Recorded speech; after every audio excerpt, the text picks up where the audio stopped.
Why, in spite of all our knowledge and in spite of our collective experiences, do we find ourselves aimlessly wandering, settling for a life of existence rather than a life of substance? There may be many answers to this question. Your answers may be different than your associates or your spouses or your friends. While there may be many answers to this question, the fundamental answer is the absence of disciplines for success. Applying all that we know. That's the key word, discipline, self-discipline. We might add one more word here, consistent. Consistent self-discipline. It doesn't really matter how smart you are or how much you know if you don't use it.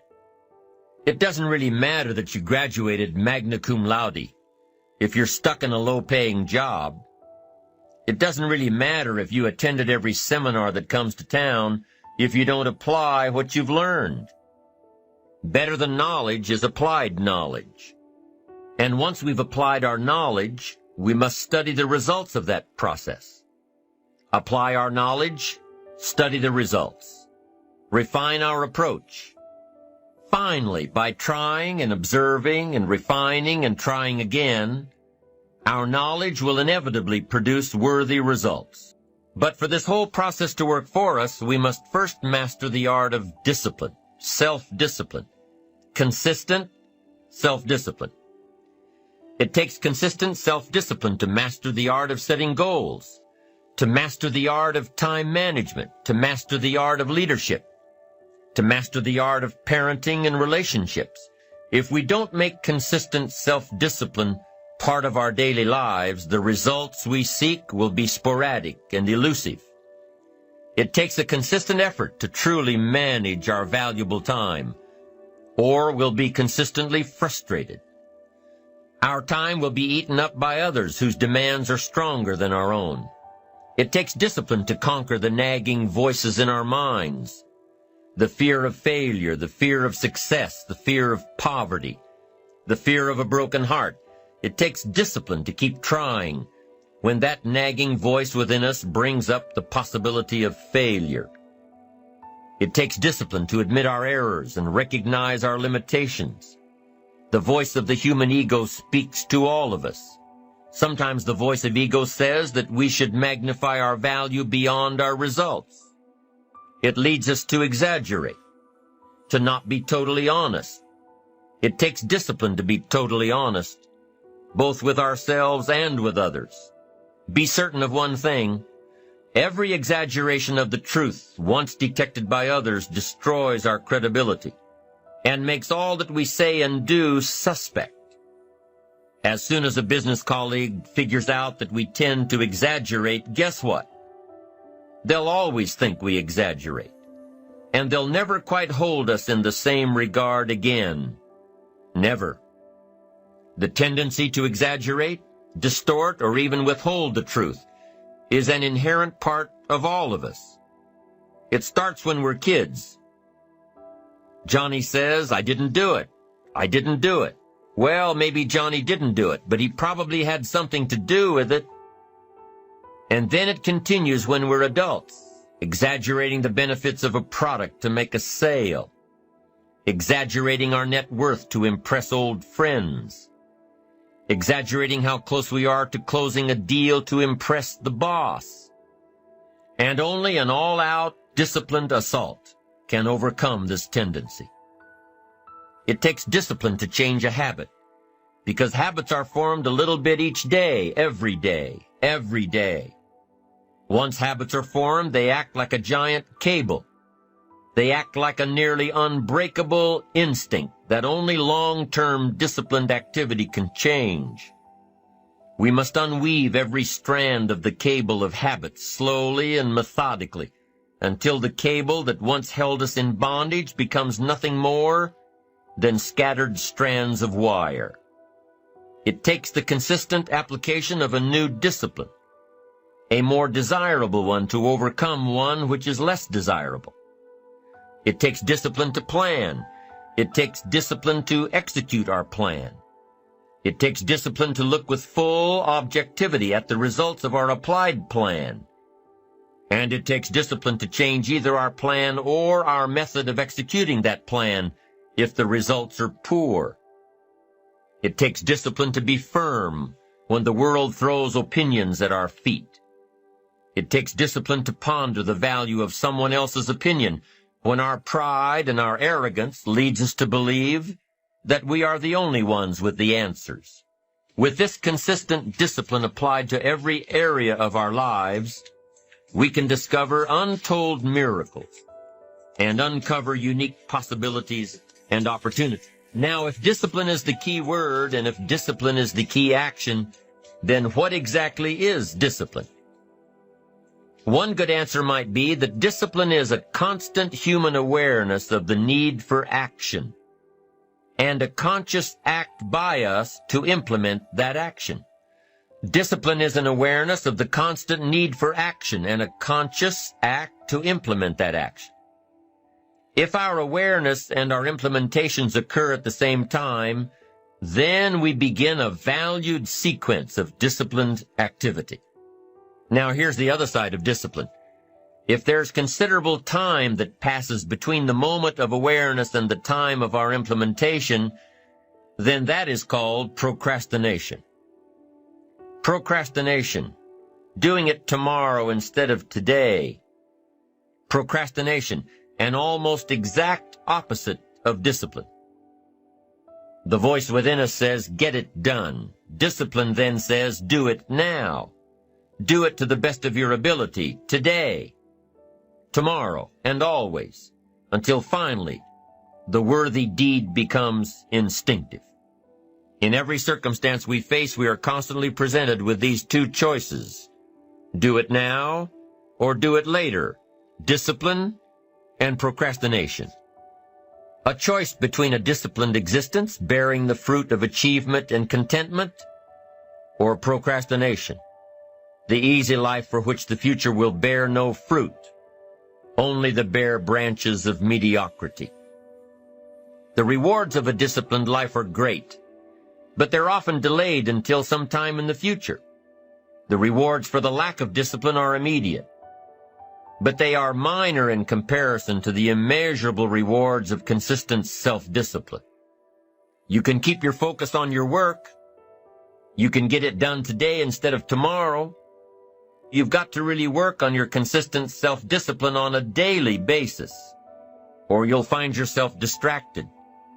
Distracted by negative thoughts, distracted by negative people, distracted by water cooler chatter, and pretty soon, depending on the type of people you've associated with, distracted by your doubts within yourself.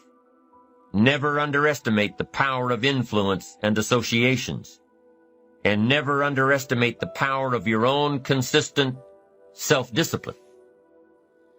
Now let's take a closer look at discipline, at the 3 steps to becoming disciplined. First, true discipline is not the easiest option.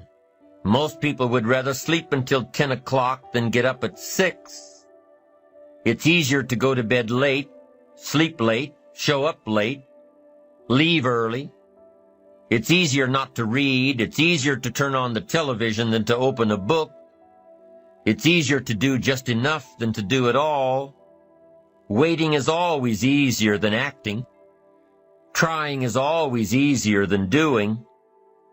Imagine what life would be like if we didn't have to make our bed in the morning, or keep our garage clean, or pay our taxes, or show up for work tomorrow. Wouldn't it be fascinating if we didn't have to do these things? Wouldn't it be fascinating? What do you suppose would become of us? You're right. Not much. For whatever the reason, the system we live in and contribute to is designed to make the easiest things in life the most unprofitable. Profitable seems to be the most difficult. Our world is and always will be a constant battle between the life of ease and its momentary rewards and a life of discipline and its far more significant rewards. Each has its own price, the price of discipline or the price of regret. We will pay one or the other.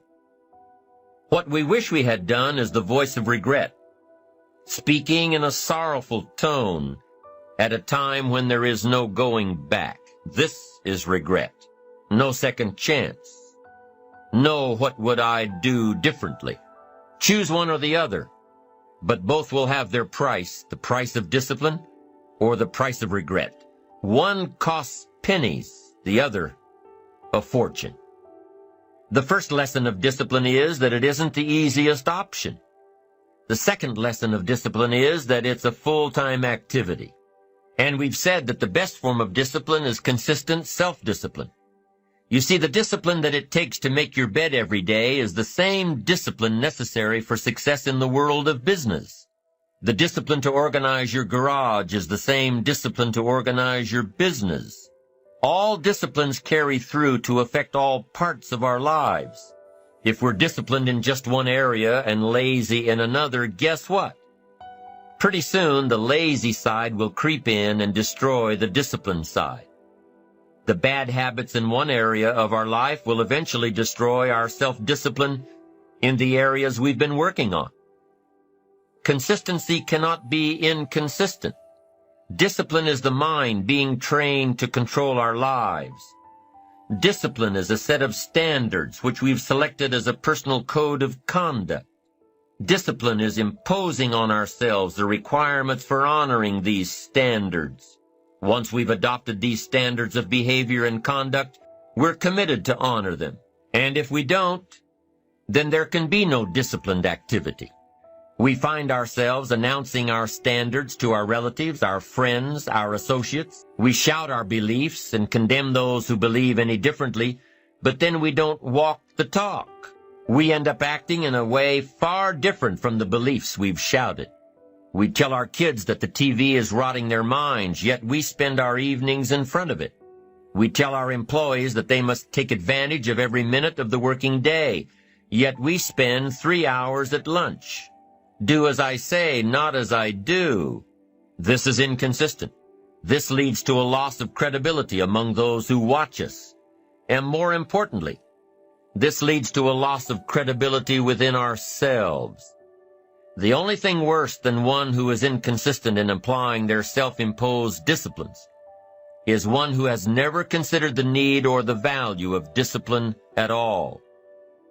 These people seem to wander aimlessly, changing procedures, changing standards, changing loyalties, and shifting frequently from one commitment to another, leaving behind a trail of broken friendships, unfinished projects, and unfulfilled promises, all because of a discipline that was either non-existent or imposed so infrequently that it was ineffective. Here's the third step to becoming consistently self-disciplined. Number 1 is realizing that discipline isn't the easiest option. Number 2, discipline is a full-time activity, day by day, every day. And the third step to becoming self-disciplined is really a philosophy that holds one of life's unique promises. Number 3 simply says, for every disciplined effort, there is a multiple reward. That's one of life's great arrangements.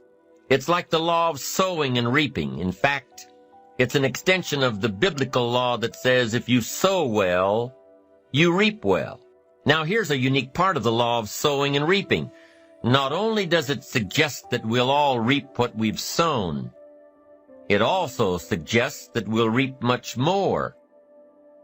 Life is full of laws that both govern and explain behaviors. But this may well be the major law we need to understand. For every disciplined effort, a multiple reward. For every disciplined effort, a multiple reward. What a concept. If you render unique service, your reward will be multiplied. If you're fair and honest and patient with others, your reward will be multiplied. If you give more than you expect to receive, your reward is more than you expect. But remember, the key word here, as you might well imagine, is discipline. Everything of value requires care and attention. Everything of value requires discipline. The most valuable form of discipline is the one that you impose on yourself. Don't wait for things to deteriorate so drastically that someone else must impose discipline into your life. Wouldn't that be tragic?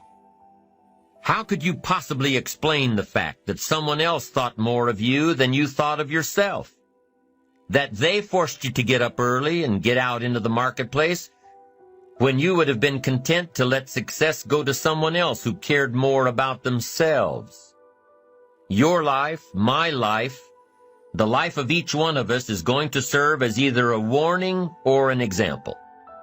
A warning of the consequences of neglect, self-pity, lack of direction and ambition, or an example of talent put to use, of discipline, self-imposed, and of objectives clearly perceived and intensely pursued. Now, can too much discipline be a bad thing? Can you possibly be too disciplined?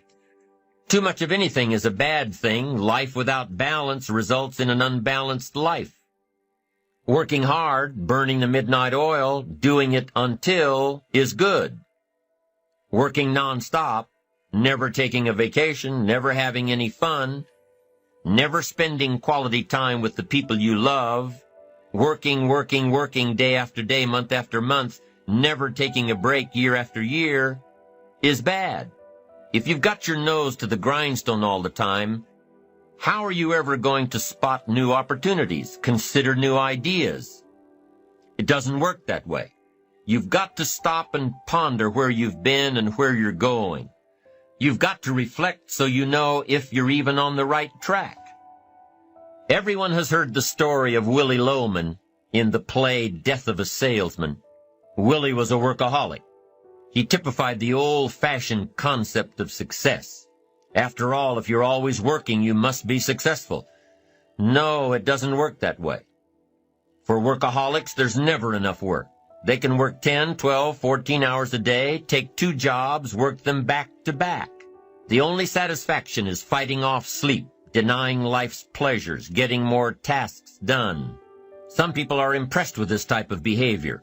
But just because a workaholic spends too much time working, that doesn't mean he or she ends up with the most money.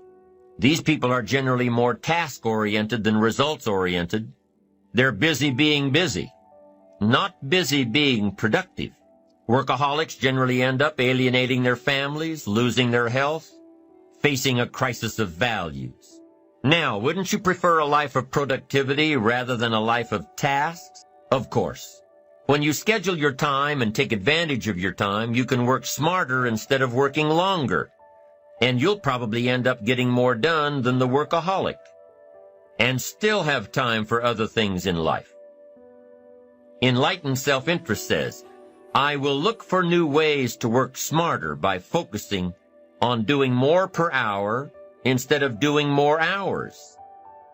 It says I will run my day so my day doesn't run me.